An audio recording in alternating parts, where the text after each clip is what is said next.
దేవునికి స్తోత్రం.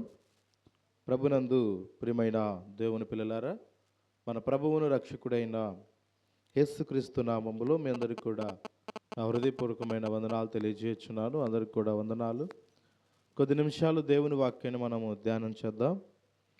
పరిశుద్ధమైన బైబిల్ గ్రంథముల నుండి విలప వాక్యములు 3వ అధ్యాయము 26వ వచనాన్ని మనం చదువుకుందాం.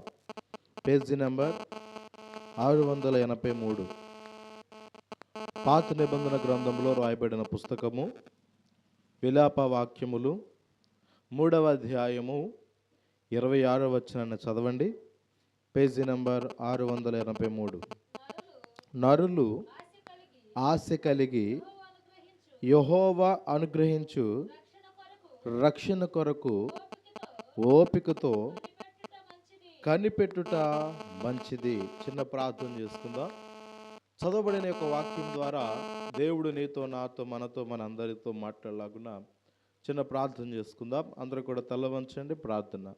మహాగణుడా, సర్వోన్నతుడా, సర్వాధికారియగు తండ్రి, మీ ఉన్నతమైన పరిశుద్ధమైన నామాన్ని బట్టి మీ వందనాలు, స్తుతులు, స్తోత్రాలు చెల్లిస్తున్నాం. ప్రభువా, దేవా, గడిచిన శనివారం నుంచి ఇప్పటి వరకు నేను రెక్కల చాటున కాచి కాపాడి భద్రపరిచినందుకు మీ కృతజ్ఞతా స్తోత్రాలు. మరి ఇంతవరకు నైనా పాటల ద్వారా మీరు మహిమ పొందారు. మీ దాసు నేను అల్పుడు నా భాగ్యుని పక్షి నిలబడి ఉండగా నా నోటికి మీరు బోరుగా ఉండి మాకు ఇక్కడ చేరికూడవలసిన బిడలకును ఈ లైవ్ ద్వారా వీక్షించిన బిడలకు నా తండ్రి వినగల చెవులను గ్రహించగల మనసులు ప్రతి బిడలకు మీరు అనుగ్రహించమని అడుగుతున్నాం.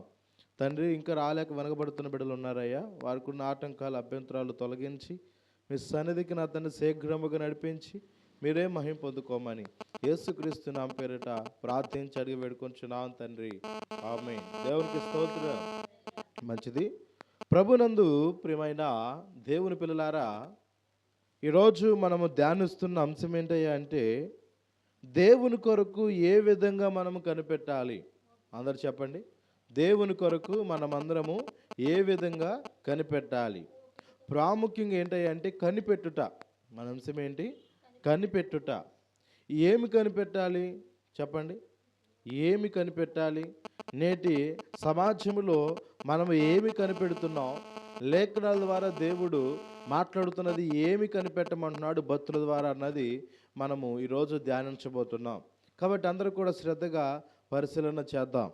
చూడండి, దైవ గ్రంథముల నుండి మరి విలాప వాక్యములు 3వ అధ్యాయము 26వ వచనంలో ఈ రీతిగా రాయబడి ఉన్నది.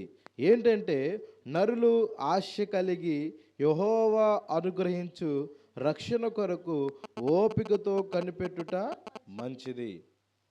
దేవునికి స్తోత్రం. ఈ చదవబడిన యొక్క మాట ఎవరి ద్వారా దేవుడు మాట్లాడిస్తున్నాడయ్యా అంటే భక్తుడైన ఇర్మియా ద్వారా దేవుడు మాట్లాడిస్తున్నాడు. ఇర్మియా గ్రంథములు మనం చూస్తే యోధావారి మధ్య, ఇశ్రాయేలుల మధ్య ఎన్నో అనుకున్నవి. వారు చేసిన అవిధేయతలను బట్టి వారు చెరపట్టబడినప్పుడు, బబులోని ప్రాంతంలో చెరపట్టబడినప్పుడు వారు ఎలా చిత్రహింసలు పొందారో, ఎలాంటి కఠిన బాధలు అనుభవించారో, ఎలా మరి వారి దేహమంతా కూడా గాయాలు పాలైపోయినాయో, వెట్టి చాకిరి చేస్తూ మనుషులు మరి ఓపిక లేక క్షీణించిపోయిన స్థితిలో ఉంటే దేవుడు వారితో బలమిచ్చి ఓతనిస్తున్న మాట ఇది. వారికి ఉత్తేజింపజేస్తున్న మాట. ఏ మాట? మీరు కనిపెట్టండి. దేవునికి స్తోత్రం. మనము బైబిల్ గ్రంథంలో ఒకసారి మనం పరిశీలన చూస్తే కొన్ని సంవత్సరాల నుంచి కనిపెడుతున్నారు. ఎవరు రాక కొరకు చెప్పండి? నజరేయుడైన యేసుక్రీస్తు ఈ లోకానికి వస్తాడనేసేసి, మెస్సయ్య వస్తున్నాడనేసేసి మరి మన పితరులు ఎంతోమంది కనిపెట్టారు. సంవత్సరాల తరబడి కనిపెట్టారు. మరి వారి కనిపెట్టే విధానంలో మరి అంతతోనూ క్షీణించిపోయినాయా లేవా చెప్పండి? క్షీణించిపోవడం మాత్రం జరగల. ఆయన వస్తున్నట్లు కనిపెట్టినది కానీ ఆయన వచ్చేసాడు. దేవునికి స్తోత్రం. కాబట్టి ఈ రోజులు మనం కూడా కనిపెట్టే విధానం మనకు ఉండాలి. ఈ అంత్యకాలంలో మనం ఉన్నాం. ఈ అంత్యకాలంలో మనము కనిపెట్టే వారమై ఉండాలి. దేని కొరకు కనిపెట్టాలి అని అంటే యేసు ప్రభు యొక్క రాకడ కొరకు మనము కనిపెట్టు వారమై ఉండాలి. ఆయన ఎప్పుడు వస్తాడో, ఎలా వస్తాడో తెలియదు. అవునా కదా? అలాంటప్పుడు మనం ఏం చేయాలి? కనిపెట్టే వారమై ఉండాలి. అర్థమవుతుందా? ఒక రాత్రి వేళ ఒక ఇంటికి దొంగ వస్తున్నాడని ప్రతిదినం తెలిసిందనుకో, వాడు ఏ టైంలో వస్తున్నాడు వాడిని ఏ రీతిగా కనిపెట్టి వాడిని పోలీసులకి అప్పచెప్పాలనేసి ఆ ఇంటి యజమానుడు ఏ రీతిగా అయితే ఆలోచన చేస్తాడో, అలాగే నేటి క్రైస్తవ సమాజంలో ఉన్న వారందరూ కూడా యేసుక్రీస్తు ఎప్పుడు వస్తాడో, వస్తూ మాత్రం పక్క, ఓకేనా, వస్తూ మాత్రం వస్తానన్నవాడు రాక తప్పుతాడండి? వస్తాడు, మాట తప్పనివాడు కాబట్టి ఆయన వస్తాడు. కానీ ఏ సమయంలో వస్తాడో ఎలా వస్తాడో తెలియదు. కానీ వాటిలో కొన్ని బైబిల్లో అద్భుతమైన మాట భక్తులు మాట్లాడతారు, ఆయన దొంగ వలె వస్తాడు అనేసి రాయబడి ఉంది. అంటే ఆయన రాక అలా ఉండిద్దని. దొంగ ఏ టైం వస్తాడో చెప్పొస్తాడు దొంగ ఇంటికి, ఏమో ఇక్కడ ఉన్న మీ ఇంట్లో మీ అందరి ఇళ్ళకి నేను పలానా టైంకి వస్తాను, దోచుకుపోతాను, మీ బంగారాన్ని దాచిపెట్టుకోండి లేదా మీ ధనాన్ని దాచిపెట్టుకోండి అనేసి దొంగ చెప్పొస్తాడా? చెప్పకుండా వచ్చేవాడే దొంగ ఈ లోకంలో. కానీ ఆయన రాక కూడా అలా హఠాత్తుగా ఉండేదని భక్తులు జ్ఞాపకం చేస్తున్నారు. కాబట్టి మనము ఆయన రాకులో మనం కొనుక్కోబడాలి అంటే, ఆయన రాకులో మనం వెత్తబడాలి అంటే మనము కనిపెట్టే వారమై ఉండాలి. మరి అక్కడ మన పితరులందరూ కూడా ఆ యొక్క బాధలను బట్టి, మన పితరులు ఇశ్రాయేలు వారు, యూదా వారు అందరూ కూడా చెరపట్టబడి బబులోనులో ఉన్నప్పుడు ఆ చిత్రహింసలకు తాళలేక ఇక వారు చేస్తుందంటే, ఎప్పుడైనా మన బాధలు పోతాయా, మన ఇబ్బందులు పోతాయా, ఈ శ్రమలు మనం తాళలేకపోతున్నాం, మరి వీటిని విడిపించేవాడు ఎవరైనా ఉన్నాడా, విమోచకుడు వస్తాడా అనేసి ఆలోచనలో ఉంటుంటే, దేవుడు మరి ఇరిమియా ద్వారా మాట్లాడుతూ వాళ్ళని బలపరుస్తున్న మాటలో ఈ యొక్క మాటే. దేవునికి స్తోత్రం. ఏ మాట అంటే, నరులు ఆశ కలిగి యెహోవాను గురించి రక్షణ కొరకు ఓపికతో కనిపెట్టుట మంచిది. ఇక్కడ నరులు అన్నాడా, నరుడు అన్నాడా? నరులు అంటే ప్రతి ఒక్కరికి సూచిస్తుంది ఇది. నరుడు అంటే ఒకడికి, నరులు అంటే ఇప్పుడు దేవుడు పుట్టించిన ప్రతి ఒక్కరికి కూడా ఈ మాట వర్తిస్తుంది. కాబట్టి నరులు ఆశ కలిగి యెహోవాను గురించి రక్షణ కొరకు ఓపికతో కనిపెట్టాలి. యెహోవాను గురించి రక్షణ కొరకు వారికి చెబుతున్నాడు ఇరిమియా ప్రవక్త.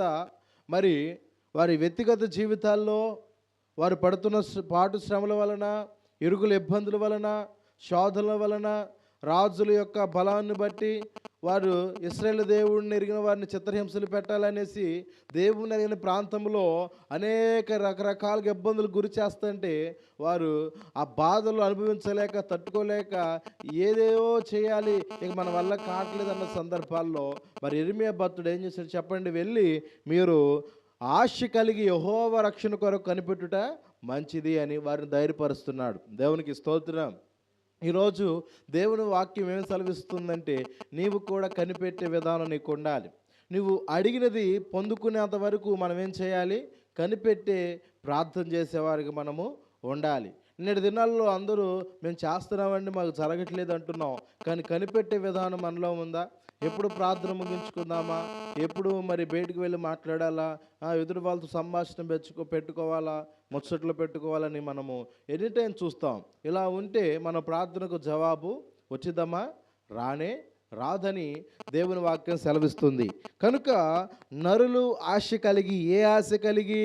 వారికి కావాల్సింది ఏంటంటే, బాధల్లో నుంచి మనల్ని విడిపించేవాడు ఒకడు రావాలి, మన పాపములను తీసివేయడానికి ఒక వ్యక్తి రావాలి అన్న ఆలోచన, ఆశ కలిగి మీరు కనిపెట్టడం మంచిది అని చెప్తున్నాడు.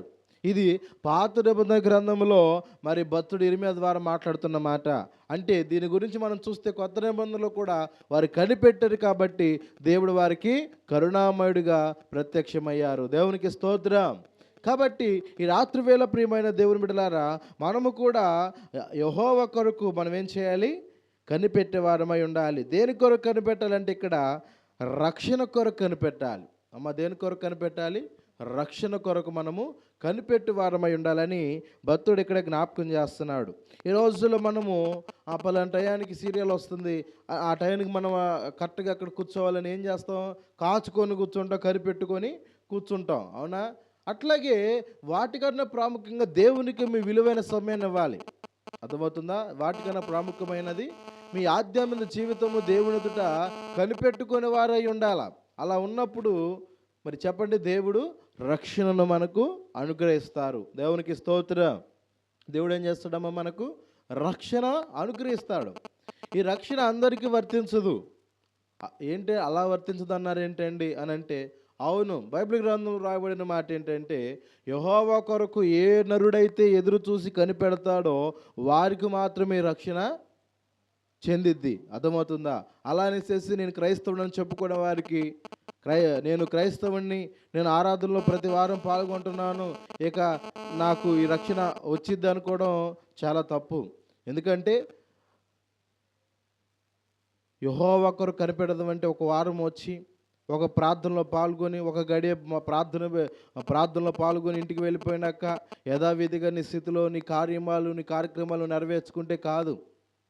యెహోవా చేసిన వాగ్దానం కొరకు కనిపెట్టే విధానం నిత్యము మనకు ఉండాలి. నుంచున్నా, లేచున్నా, కూర్చున్నా, పండుకున్నా, ఏ స్థలంలో ఉన్నా, ఎక్కడున్నా కూడా మనము కనిపెట్టే వారమై ఉండాలి. అర్థమవుతుందా? కాబట్టి దేవుడు మాట్లాడుతున్న మాట కూడా ఇదే. నరులు ఆశ కలిగి యెహోవా అనుగ్రహించు రక్షణ కొరకు ఓపికతో కనిపెట్టాలి.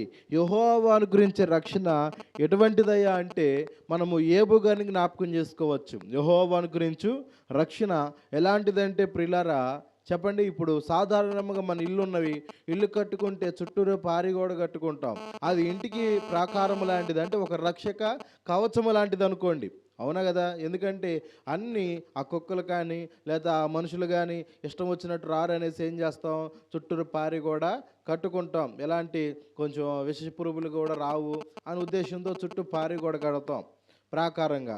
అలాగే దేవుని కొరకు కనిపెట్టుకునే వారికట దేవుడు రక్షణ అనే గోడను కడతాడట. దేవునికి స్తోత్రం. దేవుని కొరకు కనిపెట్టుకునే వారికి ఏం చేస్తారు చెప్పండి? వారి కుటుంబం చుట్టూ రక్షణ అనే ప్రాకారపు గోడను ఆయన కడతాడు. అందుకని కనిపెట్టాలి. ఒక ఆదివారం ఒక వాక్యం చదివేసి, ఒక ఆదివారం ఒక పాట పాడేసేసి ఏమండి, లేదా ఈ యొక్క శనివారం ప్రార్థనలో పాల్గొని కూసేపు అలా నిష్టానుసారంగా ఉండి ఏదో కొద్ది నిమిషాలు వాక్యం వినాలి కదా అంటే ఇది వినాలి, మనం ఇది భయం కలిగి చేయాలని కాదు, వినాలి కదా, వెళ్ళాలి కదా, ఆరాధనలో పాల్గొనాలి కదా, మరి పాస్టర్ గారు ఊరుకోరు కదా, లేదా సంఘం ఊరుకోరు కదా, లేదా నా తల్లి అంటే ఏదైనా కానీ మనుషుల మీద ఉద్దేశంతోనే అతి కష్టంతో దేవుని సన్నిధికి వచ్చేవారు చాలామంది ఉన్నారు నేడు దినాల్లో. మా అమ్మ ఊరుకోది వెళ్ళపోతే, మా నాన్న ఊరుకోడు వెళ్ళపోతే, ఎవరో ఊరుకోపోతే కాదు, వాళ్ళు ఇల్లు ఊరుకోవట్లేదని కాదు నువ్వు ఆలోచించాల్సింది. దేవుడే ఊరుకోడు అని మీరు అర్థం చేసుకుని దేవుని సన్నిధికి మనం రావాలి. దేవునికి స్తోత్రం. ఎందుకంటే బైబిల్ గ్రంథంలో దేవుడిచ్చిన 10 ఆజ్ఞలో 4వ ఆజ్ఞ ఏంటి చెప్పండి? 4వ ఆజ్ఞ ఏంటి?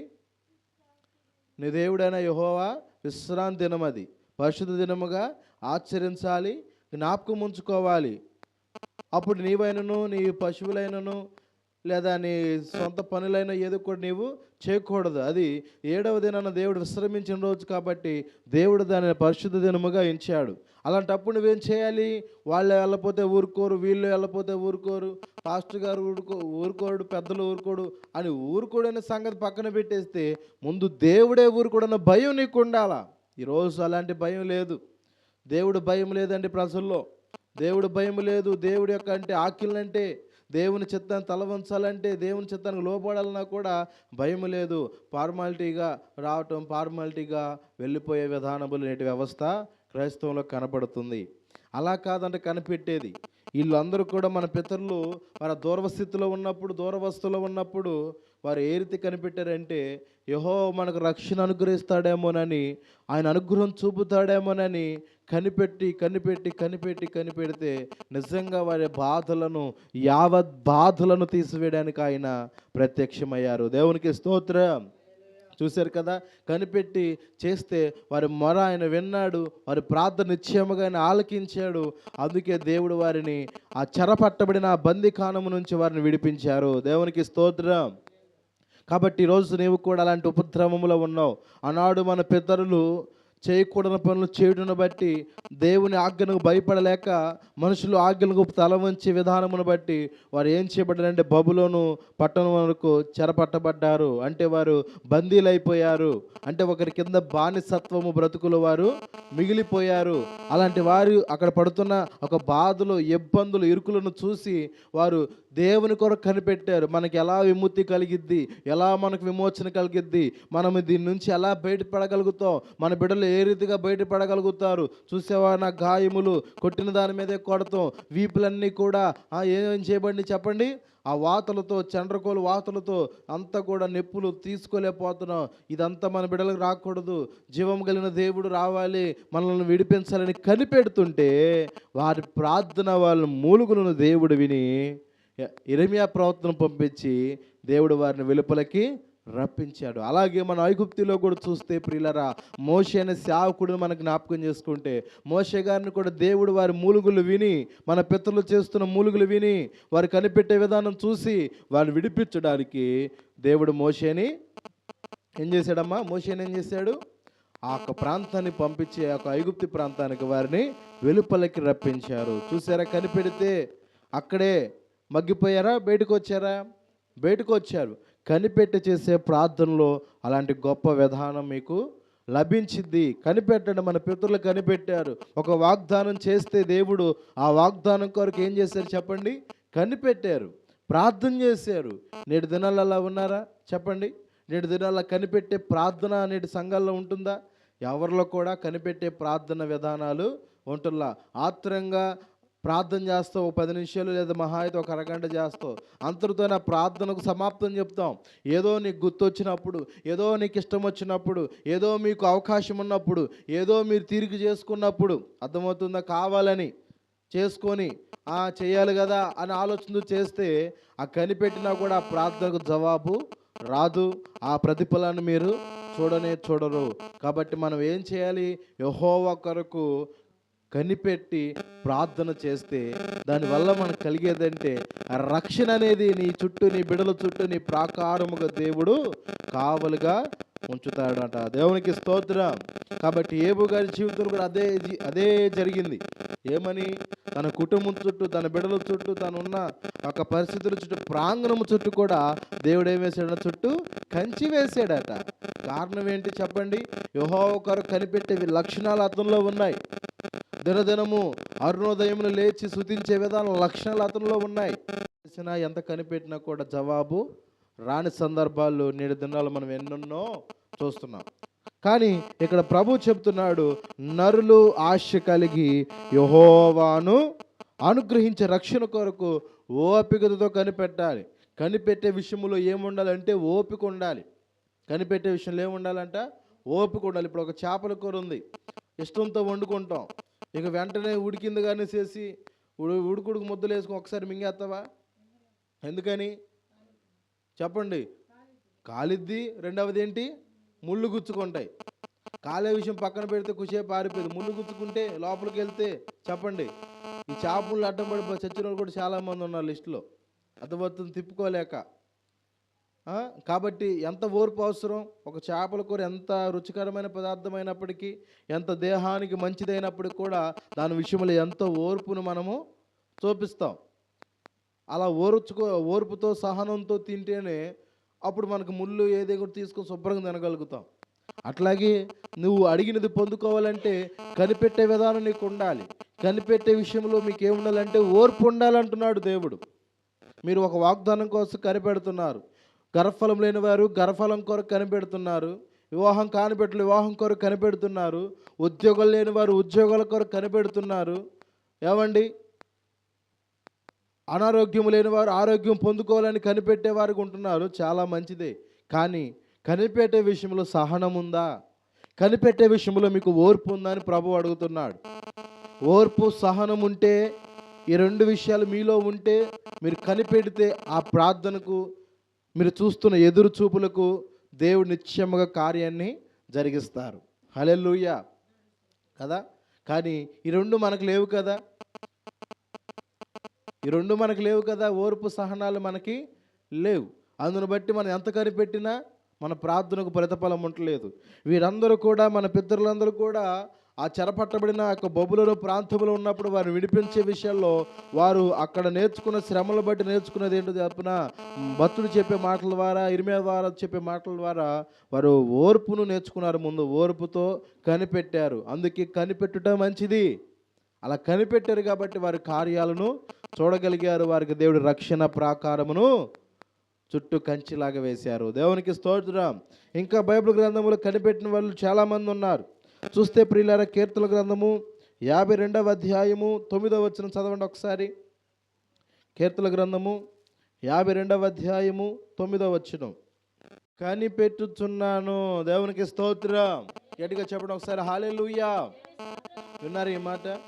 కనిపెడితే జవాబు వచ్చిద్దో లేదో అన్న ఆలోచనలు చాలామందికి, మనలో చాలామందికి ఉంటాయి. బైబిల్ గ్రంథంలో దావీదుని దేవుడు జ్ఞాపకం చేస్తున్నాడు. దావీదు కూడా కనిపెట్టిన సందర్భాలు బైబిల్లో చాలా ఉన్నాయి. ఆయా సందర్భాల్లో ఆయా పరిస్థితులు బట్టి దేవుని మాట కొరకు కనిపెట్టాడు. శోధనలు తప్పించుకోవడానికి ఒక మార్గాన్ని దేవుడు సిద్ధపరిస్తే ఆ మార్గములో ఎన్నో దినములు గడిపాడు. తన మామయ్య అయిన సౌలు ద్వారా ఎదుర్కొంటున్న సమస్యను తప్పించుకోవడం కొరకు అతడు గ్రామాన్ని విడిచి అరణ్యాలలో నివసించిన తరుణాలు ఎన్నో ఉన్నాయి. కనిపెట్టుకుంటూ వస్తున్నాడు. ఆ కనిపెట్టే విధానంలో దేవుడు మార్గాన్ని చూపిస్తూ వస్తున్నాడు. శ్రమను తప్పించుకుంటూ వస్తున్న సందర్భాలు మనం దావీదు జీవితంలో ఎన్నో చూడగలుగుతాం. అతడు రచించినదే ఈ యొక్క దైవ ధ్యానం కూడా. దావీదు రచించిన దైవ ధ్యానం ఈ మాట కూడా. నేను కనిపెట్టాను కదా, మరి నాకేం రావట్లేదు అని మీరు అనుకుంటున్నారు. అతను అంటున్నాడు, నేను కనిపెట్టాను, కానీ నువ్వు దానిని ఏం చేశావు? నెరవేర్చితివి గనుక. చెప్పండి, నీవు నెరవేర్చితివి గనుక నేను నిత్యము నిన్ను స్తుతిస్తానయ్యా అని అనుకుంటున్నాడు. నేను నిత్యము నిన్ను స్తుతిస్తాను అని తీర్మానించుకుంటున్నాడు. కనిపెట్టాడు కాబట్టి, నిజంగా కనిపెట్టాడు కాబట్టి, ప్రార్థనలో మౌనంగా ఉండి కనిపెట్టాడు కాబట్టి అతడు ఏం చేశాడో తన కార్యాన్ని చూడగలిగాడు. అందుకే నీవు దానిని నెరవేర్చితివి అన్నాడు. అని కనిపెట్టే వారి ప్రార్థన నిశ్చయముగా దేవుడు నెరవేర్పు చేస్తాడు. ఈరోజు జరగట్లేదని నీవు బాధపడవద్దు. నీవు అనుకున్నవన్నీ వెనక్కపోతేనే నీవు దిగులు చెందవద్దు సహోదరుడా, సహోదరి. నీవు అనుకున్నది, నువ్వు తలపెట్టిన పని ఏది టయానికి అవ్వట్లేదు, నువ్వు చింతించవద్దు. ప్రభు చెప్తున్నాడు, దావీదు జీవితంలో అనేక పర్యాయాలు ఇలాంటి సందర్భాలు ఎదుర్కొన్నప్పుడు కనిపెట్టి మౌనంగా ఉండి ప్రార్థనే చేశాడు. తగిన సమయమున దేవుడు దావీదును హెచ్చించారు. దేవునికి స్తోత్రం. అలాగే నిన్ను కూడా, నువ్వు పడుతున్న ఈ వేదన, నువ్వు పడుతున్న యొక్క శ్రమ, నువ్వు తాలూకులేని యొక్క వేదన, చీకులు, చింత, బాధ, ఇవన్నీ కూడా నేను తాళలేను అని నువ్వు అనుకున్న స్థితిలో నీవు ఉన్నావు ఈరోజు. కానీ ప్రభు చెప్తున్న మాట ఇదే. దావీదు కనిపెట్టి అతను చెప్తున్న మాట ఏమని తెలుసా? నీవు దాన్ని నెరవేర్చితివి గనుక, నీవు దానిని నెరవేర్చావు కనుక నేను స్తుతిస్తున్నానయ్యా అని అతను ఒక తీర్మానం చేయగలుగుతున్నాడు. ఈరోజు మనము కనిపెట్టేవారు కొందరు ఉన్నారు, కార్యాలు చూస్తున్న వారు కూడా కొందరు ఉన్నారు. కొందరు జీవితాల్లో కనిపెడుతున్నారు కానీ కార్యాలు కనపడతలేదు. కార్యాలు కనపడడానికి గల కారణం ఏంటో తెలుసా? కృతజ్ఞత లేని మనసు నీలో ఉందేమో అని ఒకసారి పరిశీలన చేసుకోవాలి. ఏ మనసు? కృతజ్ఞత లేని మనసు. చాలామందికి దేవుడు కార్యాలు చేస్తాడట కానీ వారికి ఏముండదంట? కృతజ్ఞత ఉండదట. ఏముండదు తల్లి? కృతజ్ఞత ఉండదు. దేవుడు ఎన్నో మరణ అపాయముల నుంచి దేవుడు తప్పించాడు, అయినా కానీ దేవుని యందు వారి కృతజ్ఞత లేదు. దేవుడు ఈ రోజున నీకు స్థితికి అది కేవలం దేవుని కృపే అని ప్రభువు చేసిన మేలు కూడా సాక్ష్యంగా చెప్పలేరు కొందరు. ఎందుకు అలాంటి క్రైస్తవ్యం? ఎందుకు అలాంటి క్రైస్తవుడు? ఉన్నా ఒకటే, ఊడిపోయినా ఒకటే అంట. అర్థమవుతుందా?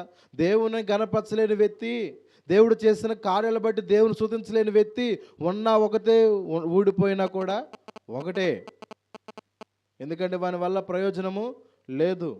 భక్తుల ద్వారా ప్రయోజనాలు ఉన్నవి కాబట్టి వారు ప్రభువును స్తుతిస్తున్నారు. నా ప్రాణమా యెహోవాను సన్నుతించుము, నా అంతరంగమా యెహోవాను సన్నుతించుము. ఆయన చేసిన ఉపకారంలో దేనిని మరొక ఆయనను కొనియాడమని భక్తులు ఏం చేశారు? స్తుతించారు అన్ని వేళలా. కానీ అలాంటి విధానం మనలో లేదు. కాబట్టి అలాంటి విధానం మనకు ఉండాలని దేవుడు జ్ఞాపకం చేస్తున్నాడు. కనిపెడితే నెరవేర్చాడు. తన ఆశను ఏం చేశాడు? నెరవేర్పు చేశాడు. దావీదు ఒక ఆశను ఏం చేశాడు? నెరవేర్చాడు, కనిపెట్టి ప్రార్థన చేస్తే. ఇంకా అతని గురించి మనం చూస్తే ప్రియులారా, అతడు ఎలా కనిపెట్టాడు, ఎప్పుడెప్పుడు కనిపెట్టాడని చూస్తే కీర్తన గ్రంథము 25వ అధ్యాయం 5వ వచనం కూడా చదవండి. కీర్తన గ్రంథము 25వ అధ్యాయము 5వ వచనం.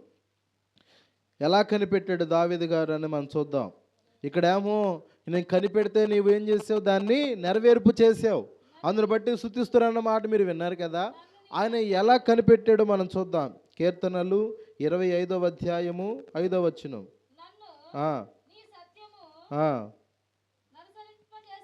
6వ వచనం చదవండి అమ్మా. 5వ వచనం చదవండి. అదేలే. నన్ను నీ సత్యమును అనుసరింపచేసి నాకు ఉపదేశము చేయుము. నీవే నా రక్షణకర్తవైన దేవుడవు. వినండి, దినమెల్లా నీ కొరకు నేను కనిపెట్టుచున్నాను. దేవునికి స్తోత్రం చెప్పండి ఒకసారి. ఎప్పుడు కనిపెట్టాడంట? దినమెల్లా కూడా కనిపెట్టాడట. ఎంతసేపు అమ్మా? దినమెల్లా అంటే రోజల్లా కనిపెట్టాడంట. ఆయనకున్న ఆశను తీర్చమని, నా కోరిక సిద్ధింపు చేయమని, నీ వాక్కు, నువ్వు నాకు ఇచ్చిన వాగ్దాన్ని నెరవేర్పు చేయమని దినమంతా కూడా ఆయన కనిపెట్టాడు. మరి నీవు సంవత్సరానికి 365 రోజులు ఉన్నాయి కదా, ఒక్క దినమే నువ్వు కనిపెట్టావా? నీ పనులు నీకే అవ్వాలి. అర్థమవుతుందా? నువ్వు చూసేయేమో చూడకుండా లేవు, చేసేయేమో చెడ్డ పనులు చేయకుండా మానలేవు. అర్థమవుతుందా? కానీ కనిపెట్టే విధానం మనలో లేదు, కార్యాలు మాత్రం చూడాలి. ఎలా చూస్తాం? నేను చూడలేను. సేవకుడిగా నేనైనా, విశ్వాసులుగా మీరైనా కూడా కనిపెట్టే అనుభవంలోకి మనం రాకపోతే, కనిపెట్టే అనుభవంలోనికి నీవు ఈరోజు రాకపోతే, ఈ సమయం అంతా కూడా నీవు ఇంకా నిర్లక్ష్యం చేసి కనిపెట్టే విధానము, కనిపెట్టే ప్రార్థన నీవు చేయకపోతే, అడిగినవి కానీ పొందాల్సినవి కానీ మనం పొందలేం. ఇది మాత్రం బాగా గుర్తుంచుకోండి ప్రియులారా. దేవుడే స్పష్టంగా నీతో మాట్లాడుతున్న మాట. దావీదు గారు దినమెల్లా కనిపెట్టాడట. ఏం చేశాడట? దినమెల్లా కనిపెట్టారు. దినమెల్లా కనిపెట్టాడు కాబట్టి ఆయన ఏం చేశాడు? దాన్ని నెరవేర్పు చేశాడు అనేసి మనం ఇందాక చదివిన యొక్క పుస్తకంలో చూసాం కదా, 52:9 చూశారు కదా. నీవు దానిని నెరవేర్చిదివు కనుక నిత్యము నేను నిన్ను స్తుతించెదను అని అతను మాట్లాడుతున్నాడు. కాబట్టి మనం దినమెల్లా కనిపెట్టేవారమై ఉండామా అని కూడా మనము పరిశీలన చేసుకోవాలని దేవుడు మనతో మాట్లాడుతున్నాడు. అలాగే చూస్తే ప్రియులారా, ఎలా కనిపెట్టాలి, దేని కొరకు కనిపెట్టిన ఆలోచన మీకు రావచ్చు. అయితే హబక్కు మీరు చూడండి, పరిశుద్ధమైన బైబిల్ గ్రంథంలోనే హబక్కు 2వ అధ్యాయం 3వ వచనం. మనము ఏ రీతిగా వేటి కొరకు కనిపెట్టాలి అని అక్కడ అద్భుతమైన మాట రాయబడి ఉండదు. అక్కడ దేని కొరకు మనం కనిపెట్టాలి అనేసి ఉంది. చూడండి ఆడ హబక్కు 2వ అధ్యాయము పేజీ నెంబర్ 770 పాత నిబంధన పుస్తకంలో రాయబడినది. హబక్కుకు 2వ అధ్యాయము 3వ వచనం. అక్కడ రాయబడిన మాట ఏంటంటే, ఆ దర్శన విషయము నిర్ణయ కాలము జరుగును, సమాప్తమగుడకై ఆతురపడుచున్నది, అది తప్పక నెరవేరును. అది ఆలస్యముగా వచ్చినను దాని కొరకు కనిపెట్టుము, అది తప్పక జరుగును, జాగు చేయక వచ్చును. దేవునికి స్తోత్రం. గట్టిగా చెప్పండి, ఈ మాట అర్థమైందా? హబక్కుకు ద్వారా దేవుడు మాట్లాడుతున్నది ఏంటో చెప్పున. ఇక్కడ 3వ వచనంలో ఏమన్నారు? ఆ దర్శన విషయము నిర్ణయ కాలమును జరుగును. అంటే దేవుడు ఒక దర్శనాన్ని చూపించినది, అది దాని తగిన కాలంలో అది జరిగిద్ది. దర్శనాన్ని దేవుడు చూపించాడు హబక్కుకి, ఇలా జరిగిద్దని. ఆ కాలము జరిగిద్ది. అది అంతే, అది జరగకుండా మాత్రము ఉండదు, జరిగే తీరిద్ది. అది ఎవరి మాట? దేవుని మాట. నీ మాట, నా మాట, మన మాటలు జరగపోవేమో కానీ ఆయన మాట అయితే జరిగిద్ది. అదే అంటున్నాడు, ఆ దర్శన విషయము నిర్ణయ కాలమున జరుగును. దానికంటూ దేవుడు ఒక నిర్ణయమైన సమయాన్ని దేవుడు దానికి కేటాయించాడు. ఇప్పుడు కన్నీరు కార్చి చేస్తున్నావు ప్రార్థన, నీ పరిస్థితులు ప్రతికూలంగా ఉన్నవని, మీ పరిస్థితులు తారుమారుగా ఉన్నవని, మారాలని, కుటుంబ యజమానులు మారాలని చెప్పండి, బిడ్డలు మారాలని కనిపెట్టు ప్రార్థన చేస్తున్నారు. అలా అనేసి ప్రార్థన మాత్రం మానొద్దు. వింటున్నారా? ప్రార్థన మాత్రం మానొద్దు, కనిపెట్టే విధానం మాత్రం మానొద్దు, చేస్తూనే ఉండండి. హబక్కుకు దేవుడి ద్వారా మాట్లాడుతున్నది అదే. నీకు ఇచ్చిన దర్శనము దాని నిర్ణయ కాలం అది తప్పక జరుగును. దాని నిర్ణయ కాలం అది తప్పక జరుగునే కానీ జరగకుండా మాత్రం అది ఉండదు, జరిగే తీరిద్ది. మీరు చేసే ప్రార్థనలు వ్యర్థం పోవు. దేని కొరకు కనిపెడుతున్నావు? ఓ సోదరుడా, సహోదరి, ఒక ఉద్యోగము లేక కనిపెడుతున్నావా? గర్భఫలము లేక కనిపెడుతున్నావా? లేదా వివాహం కాక కనిపెడుతున్నావా? లేదా ఆస్తి నష్టమైపోయి ఆర్థిక పాలైపోయి పేదరికంలో ఉండిపోయి నష్టపోతూ కనిపెడుతున్నావా? అయితే ప్రభు చెప్తున్నాడు, నీకంటూ దేవుడు ఒక సమయాన్ని కేటాయించాడు. ఆ సమయంలో తప్పక ఆ కాలమునది జరుగును. దేవునికి స్తోత్రం. నమ్ముని వారి బిగ్గరగా స్తోత్రం చెప్పండి. హల్లెలూయా. అదే చెప్తున్నాడు హబక్కూకు ద్వారా.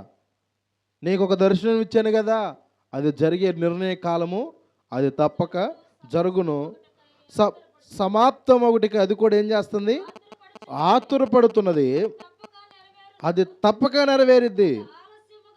అది ఆలస్యముగా వచ్చినను దాని కొరకు కనిపెట్టుము. చూసావా, నీకు ఇచ్చేది శ్రేష్టమైనది కాబట్టి ఆలస్యమైనప్పుడు కూడా ఏం చేయాలి? అది నువ్వు కనిపెట్టాలి.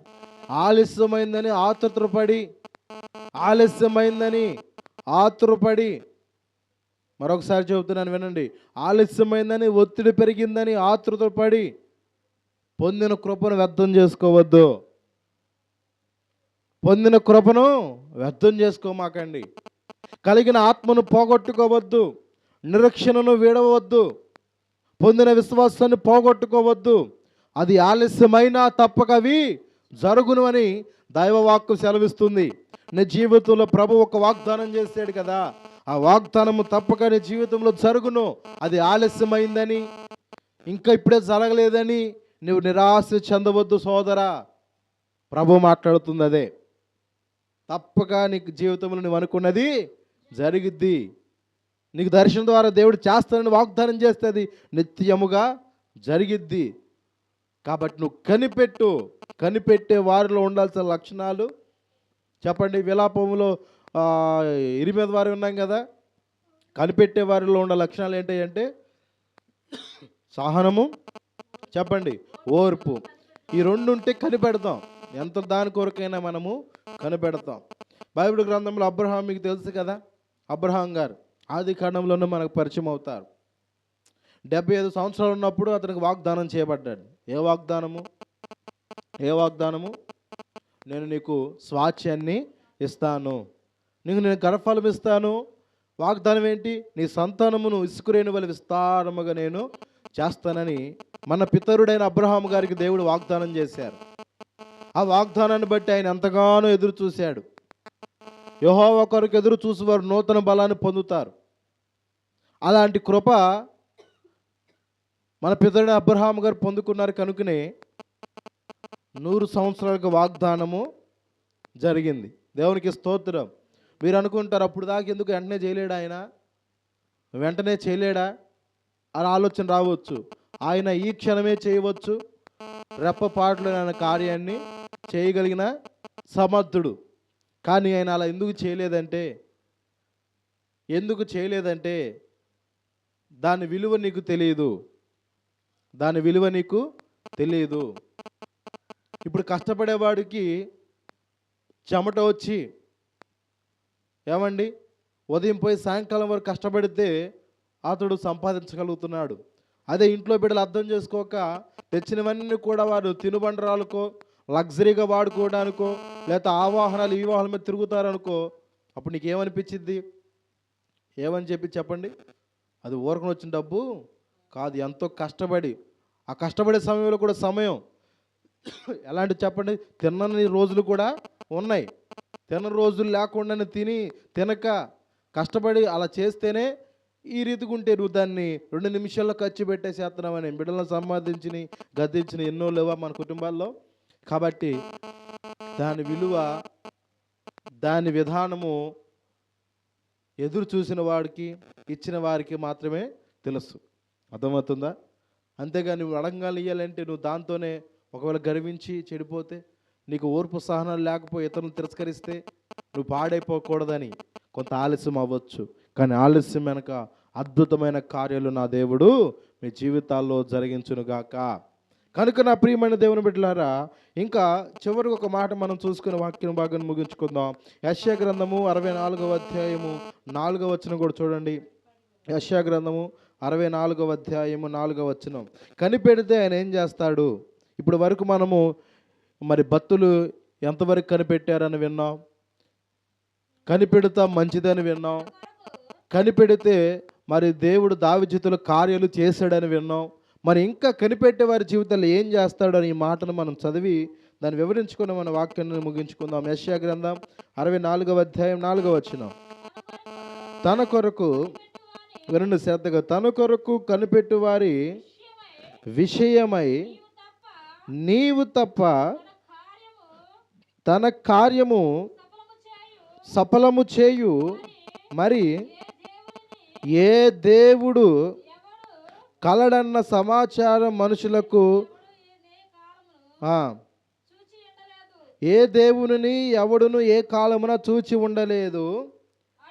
అట్టి దేవుడు కలడన్న సమాచారము మనుషులకు వినబడలేదు, అట్టి సంగతి వారికి తెలిసి ఉండలేదు. దేవునికి స్తోత్రం. ఈ మాట నేను ఎంత అద్భుతమైన మాట. యెషయా ప్రవక్త ద్వారా 64వ అధ్యాయం 4వ వచనం చెప్పబడుతున్న మాట ఏంటంటే, తన కొరకు కనిపెట్టు వాని విషయమై నీవు తప్ప తన కార్యము సఫలము చేయు మరి ఏ దేవుని ఎవడు ఏ కాలమున చూచి ఉండలేదు. ఎంత అద్భుతమైన మాట. ఏంటంట, తన కొరకు కనిపెట్టుకునే వారి విషయంలో నీవు తప్ప, అంటే జీవము గల దేవుడిని తప్ప మరి ఏ దేవుడు కూడా కానరాలేదు. ఆ కాలమే లేదు అన్నట్టు చెబుతున్నాడు. విన్నారా మాట? తన కార్యము సఫలము చేయు మరి ఏ దేవుని ఎవడు ఏ కాలమున చూడలేదట. అర్థమవుతుందా? అట్టి దేవుడు కలన సమాచారం మనుషులకు వినబడలేదు, అట్టి సంగతి వారికి తెలిసి ఉండలేదు. మీరు అర్థం చేసుకోండి ప్రియులారా. అంటే ఇంకను కూడా దేవుడు కనిపెడితే ప్రార్థన చేస్తాడా అన్న ఆలోచనలు చాలామందికి వస్తాయి. కానీ బైబిల్ చెప్తున్న సత్యమైన మాట ఏంటంటే, తన కొరకు కనిపెట్టే వారి విషయంలోనట దేవుడు తప్పక కార్యము సఫలము చేస్తాడు. కాబట్టి అలాంటి దేవుడును నేను ఈ ప్రపంచంలో ఎక్కడ కూడా నేను చూడలేదు. కనిపెడితే కార్యాలు చేసే దేవుడు నేను ఎక్కడ కూడా చూడలేదు, ఎవడు కూడా చూడలేదు అనేసి అక్కడ మాట్లాడుతున్న మాట. అట్టి దేవుడు కలన సమాచారం మనుషులకు కూడా ఏం కాలేదంట, వినబడలేదు, వారికి సంగతి తెలిసి ఉండలేదు అని రాస్తున్నమాట.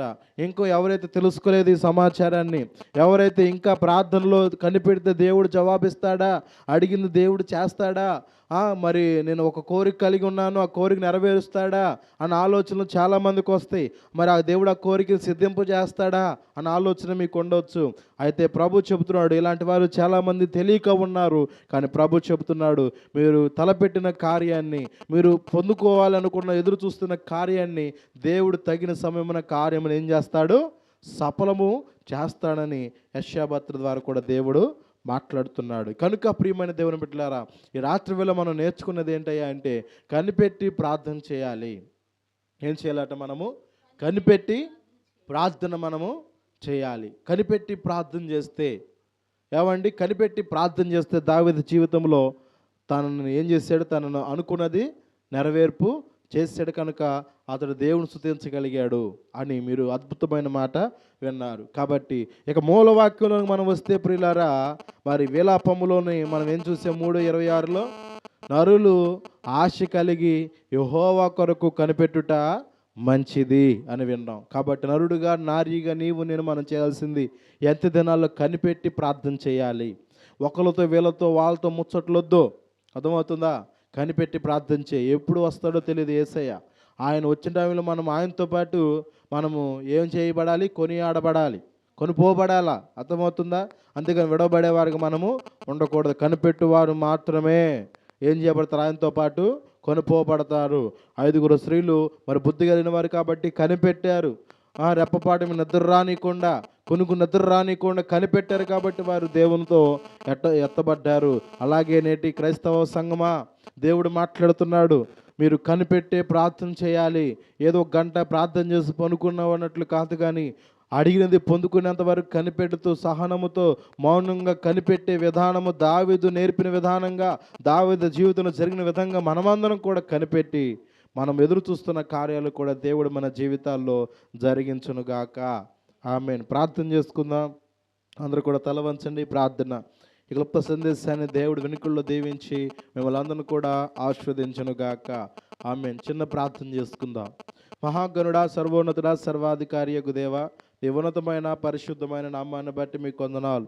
నీ దాసు నడుపున నిలబెట్టుకొని ఇదిగో దేవుని కొరకు ఇదిగో నాయన కనిపెట్టవలసిన విధానాన్ని భక్తుల ద్వారా మాకు తెలియపరిచారు. దేని కొరకు కనిపెట్టాలి అంటే ఇదిగో ప్రభు ఒక ఆశ ఉంటే ఆశ నెరవేర్పు అవ్వటానికి ఇదిగో నాయన ఓపికతో ఓర్పుతో కనిపెట్టాలని ఈ అద్భుతమైన మాటలు మాకు మీరు తెలియపరిచారయ్యా. అలాగే దావీదు నాయన ఓపికతో కనిపెడత వలన ప్రభు దాన్ని నెరవేర్పు చేసేవని చెప్తున్నాడయ్యా. మా జీవితంలో ఎన్నో అయా కార్యాలు ఉన్నవి, జరగాల్సినవి నాయన, ఎన్నో చూడవలసిన కార్యాలు ఉన్నవి ప్రభా, ఎన్నో పొందుకోవాల్సిన మేళ్ళు ఉన్నవి. కానీ మేము కనిపెట్టలేక నాయన నీ సన్నిధికి నామకార్థముగా ఇదిగో వస్తున్నాం. నీ వాక్యంలో సెలవిచ్చిన విధముగానే నా ప్రజలు రాదగిన విధంగా నా సన్నిధికి వస్తున్నారు, నా బిడలైనట్లు కూర్చుంటున్నారే కానీ వారి హృదయం నాకు దూరంగా ఉందని తెలియపరిచిన రీతిగానే ప్రభా కనిపెట్టే ప్రార్థన దినాల్లో ఎవరిలో లేదని మీరు మాట్లాడుతున్న మాట నిజమే ప్రభా. ఇక నుంచైనా ఈ రోజు నుంచైనా మేము అడుగుతున్నవి పొందుకోవాలని ఒక కనిపెట్టే విధానము అయ్యా నాకు మా అందరికీ ఈ లైవ్లో వీక్షించిన బిడ్డలందరికీ మీరు అనుగ్రహించమని అడుగుతున్నాం. దేవా ఉద్యోగాల కొరకు కనిపెడుతున్న బిడ్డలు ఉన్నారయ్యా, గర్భఫలాల కొరకు కనిపెట్టే బిడ్డలు ఉన్నారయ్యా. ఇదిగోనైనా ప్రభా ఆస్తుపాస్తు నష్టపోయిన బిడ్డలు నాయనా మరలనైనా ఇదిగో పునరావృతం చేసుకోవాలని ఇంకా ఉన్నతమైన స్థానంలో కనిపెట్టే వారికి ఉన్నారయ్యా.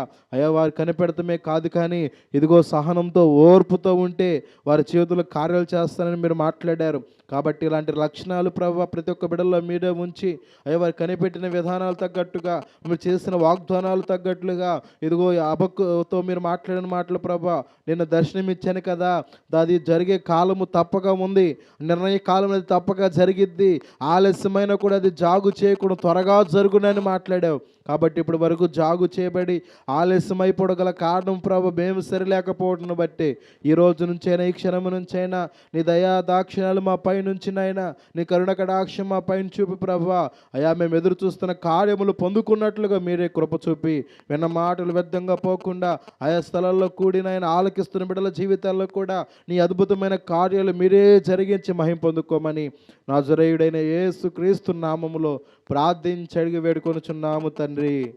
ఆమేన్. అందరికి వందనాలు.